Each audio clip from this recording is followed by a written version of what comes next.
Today I fucked up by leading my male students into thinking that I had a very erect left nipple. For context, I am a female teacher in my early 30s and I am the head of computer science in a large international school in Europe. My classes are largely male when the subject becomes elective at the age of 14. Go on to the stiff nip scandal. This morning I woke in my usual half-dead way and plucked my bra out of the dryer and popped it on, followed by my white top. It is figure-hugging but appropriate. I put a jumper over, coat etc. and left.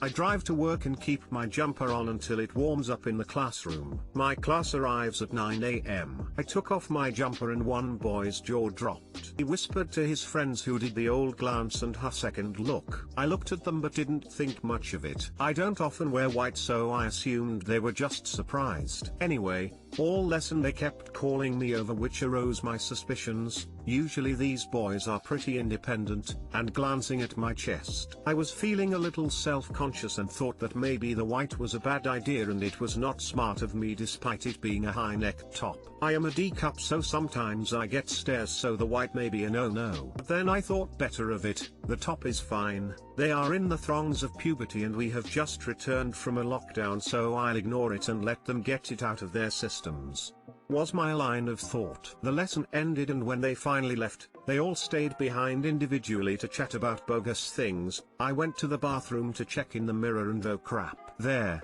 as plain as day, was a nipple protruding from my left breast. It looked so hard I am pretty sure it could cut through ice. Panic set in. I was on autopilot this morning. Maybe I didn't put my bra on properly. Is there a hole in the bra? Why is it so damn stiff? Though I fish down there and feel my nipple, it wasn't hard at all. Confused, I looked in the mirror and still the phantom nipple was taking center stage on my boob. I feel it finally. Should have done that to start with in retrospect, and it's something hard on the outside of my bra. I finally look and there it was, a button with a shape very much nipple-like. At least with my top over it had clearly fell off the shirt I had put in the dryer and had attached itself to my bra. It was embedded in almost the correct place for a nipple, which of course it friggin' did. Although granted the placement was pretty high, I looked like I had a porn star boob job. But only on lefty, righty remained unbotched. When I see these boys again I want to show them the button and say, it wasn't my nipple, which I can't do of course. What if they didn't notice? They noticed. I would be bringing nipples into the mix. I learned my lesson when I was telling them about jiggly physics. Never tell them about jiggly physics. But next time I see them I shall burst into the room with confidence, do my thing and distract them with Reddit. I shall hold my head up high and my fake nipple button even higher,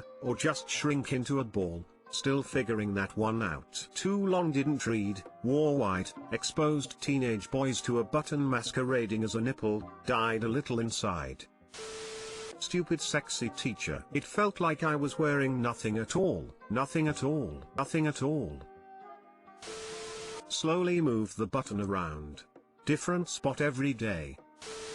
Gonna need to see said shirt and button on said model for science. Tech science. Does a 3D rendering count?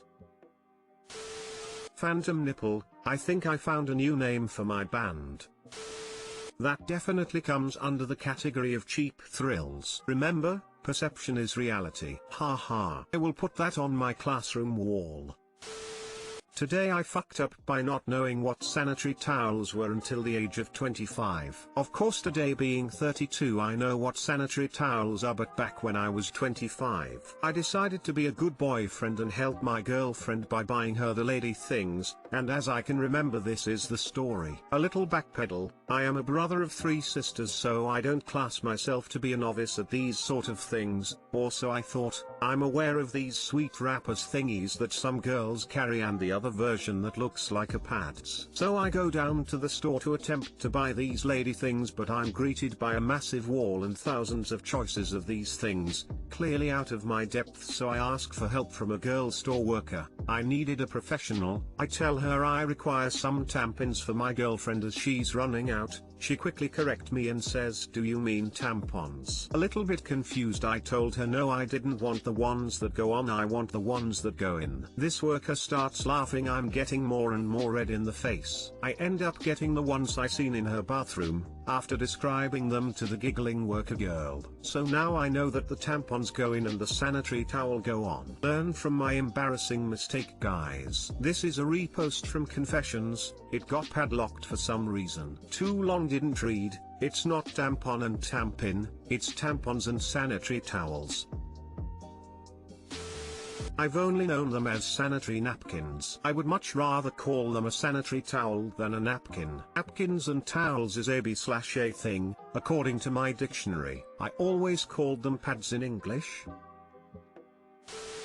Like how you managed to miss the actual names, but this is weirdly wholesome.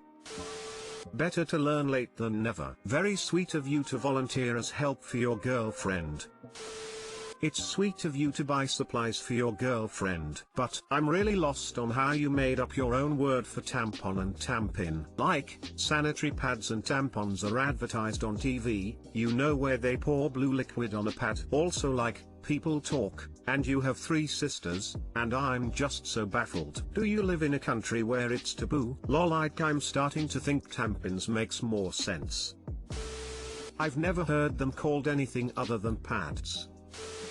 Today I fucked up by eating a ghost chili having not eaten for 13 hours. So I go to collage and at lunch my friend was handing out ghost chilies for everyone to try. Now hadn't eaten in 13 hours, but being the idiot I am and given that a lot of my friends were having them, I thought that I would go straight in and eat one. Jesus Christ, was that a bad idea? For about 10 minutes the pain was too much to get a word out. I was just focusing on trying to deal with the feeling of lava in my mouth, but after the pain subsided we all felt a lot better and had a laugh about it. However, it didn't end there. About an hour after consuming the chili, while I was in the toilet, I started to get an intense searing pain in my stomach. I went in an empty cubicle and proceeded to collapse on the floor and writhe around in pain for the next 40 minutes. It was so bad that I was genuinely convinced I was going to die. Somehow I managed to gather the strength to stand up and get out of the toilet, only to collapse to the ground again as I was walking out. I was sweating profusely, and at that point I was so weak that all I could do was groan. Luckily a good friend of mine spotted me and immediately called for an ambulance. The ambulance arrived in approximately 10 minutes. I could be wrong on that.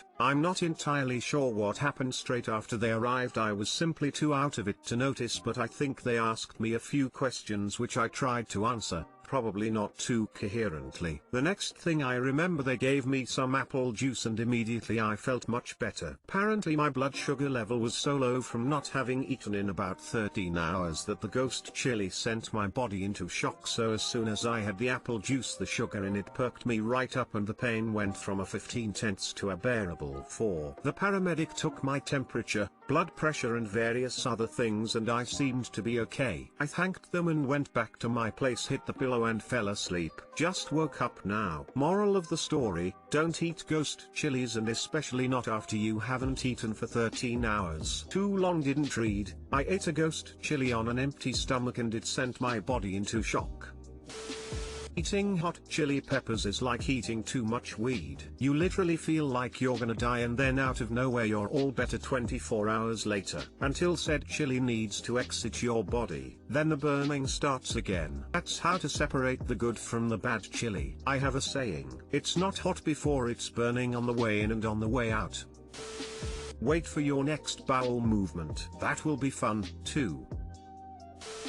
My asshole says a little prayer for you, cause with nothing else to exit with it. Godspeed, child. Salute. My dad started having heart issues suddenly, spiking and bottoming out randomly. Turns out, he started drinking spicy margaritas with crazy amounts of heat. He loved them, but the spices were the culprit of his heart issues, sweating, blood pressure bottoming out, etc. Gave us a real scare for a few days. How TF do you guys just go 13 hours without eating? 8 hours of sleep and don't like to eat breakfast. Could be busy doing school stuff until lunchtime. All of that time adds up to 12 to 14 hours of my day to day.